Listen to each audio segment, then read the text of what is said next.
Urdu point کی videos دیکھنے کے لیے ہمارا چینل سبسکرائب کیجیے اور بیل کے آئیکن پر کلک کیجیے تاکہ آپ ہماری تمام آنے والی ویڈیوز سے باخبر رہ سکیں۔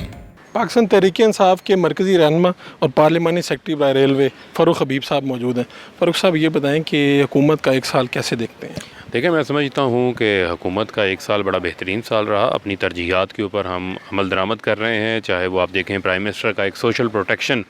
پروگرام جو ہے وہ بڑی کامیابی سے آگے بڑھ رہا ہے، جس میں 200 ارب روپے ہم نے غریب لوگوں کو غربت سے نکالنے کے لیے رکھے ہیں،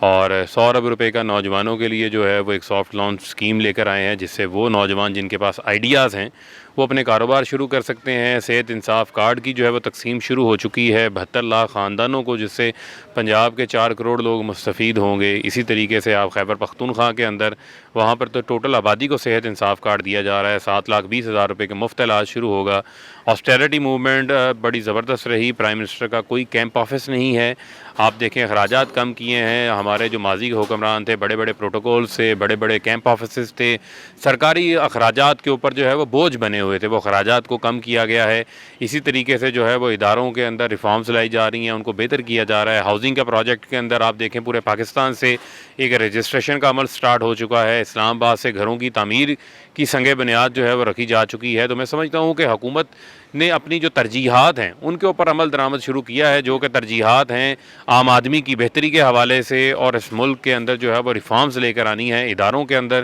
خاص طور کے اوپر جو ہے جو صحت کا شعبہ ہے اس کے اوپر بڑی تیزی سے کام ہو رہا ہے، اور نئے ہاسپٹلز بن رہے ہیں کہ لوگ بار بار یہ سوال کرتے ہیں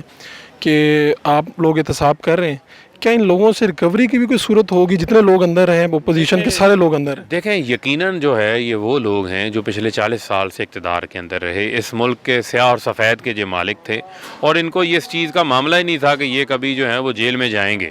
اور اسی وجہ سے انہوں نے جیلوں میں ایسی سہولیات نہیں بنائی، ورنہ یہ جیلوں میں بھی ایسی سہولیات بنا لیتے جس قسم کی انہوں نے اپنے محلات کے اندر بنائی تھی۔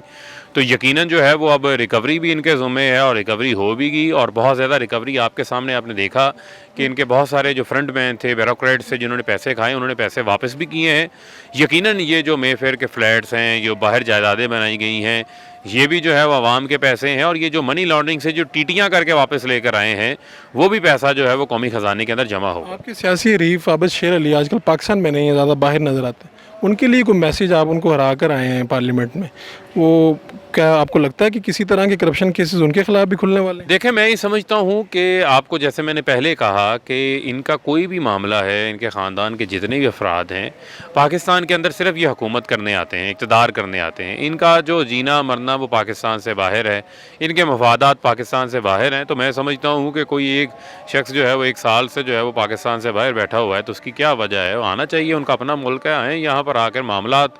کا سامنا کریں آ کر۔ آخری سوال، آپ فیصل آباد کے رہنے والے ہیں، رانا ثناء اللہ کو بھی پرانا جانتے ہوں گے، آپ کو لگتا ہے کہ اس طرح کے کسی کاروبار میں وہ ملوث رہ سکتے ہیں یا رہے ہیں؟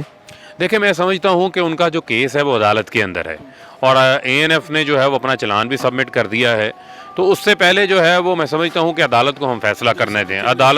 عدالت کو فیصلہ کرنے دیں۔ دیکھیں یہ تو نہیں، دیکھیں یہ تو ایک نارمل پروسیجرز ہیں، کورٹ کے اندر جو ہیں وہ ججز آتے بھی ہیں جاتے بھی ہیں۔ اب معاملہ یہ ہے کہ اس کو کسی کے ساتھ یا کسی ابہام کے ساتھ شامل نہیں کرنا چاہیے، اور میں سمجھتا ہوں کہ جو لوگ رانا ثناء اللہ کو جانتے ہیں فیصل آباد کے، ان کو پتہ ہے کہ ان کی کس قسم کی شخصیت ہے، اور ان کے کس قسم کے جو ہیں وہ معاملات ہیں۔ بہت ساری چیزوں کو جو ہے وہ ٹینٹڈ یہاں پہ کرتے ہیں، ابھی تو انہوں نے 22 قتلوں کا بھی حساب دینا ہے، وہ بھی ان کے اوپر معاملات ہیں، اور اس قسم کے بے شمار معاملات ہیں جو انہوں نے کروائے ہیں۔ کہاں سے سیاست شروع کی تھی، آج سیاست میں آنے کے بعد وہ کتنے بینیفٹس انہوں نے بنائے ہیں، تو اس چیز کا حساب ان کو دینا پڑے گا۔ اور ماڈل ٹاؤن کے 14 لوگوں کو بھی انہوں نے قتل کروایا، اور فرعونیت کی ایک انتہا کی ہوئی تھی۔ تو اب پاکستان کے اندر جو ہے وہ تو وزیر قانون تھے، لیکن اس وقت جنگل کا قانون تھا، اب جنگل کا قانون نہیں ہے۔